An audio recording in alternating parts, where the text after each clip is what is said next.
আধুনিক নগর জীবনে প্রেম ও সম্পর্কের সমীকরণ নিয়ে ওটিটি প্ল্যাটফর্ম হইচই নিয়ে আসছে বিশেষ অরিজিনাল ফিল্ম একসাথে আলাদা। এই ফিল্মটির মাধ্যমে হইচই তাদের 1 ঘন্টা দৈর্ঘ্যের নতুন ফিল্ম ফরম্যাটের যাত্রা শুরু করতে যাচ্ছে। একসাথে আলাদা একটি রোমান্টিক কমেডি ঘরানা ফিল্ম।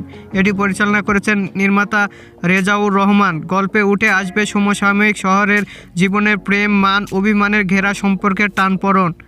এই ফিল্মে ইয়াশ রোহান অভিনয় করেছেন ফারহান চরিত্রে এবং পারসা ইভানা দেখা যাবে আমিরা চরিত্রে। ইয়াশ পারসা জুটি দর্শকের কাছে অত্যন্ত জনপ্রিয় হলেও হইচই এর পর্দায় এবার প্রথম তাদের একসঙ্গে দেখা যাবে।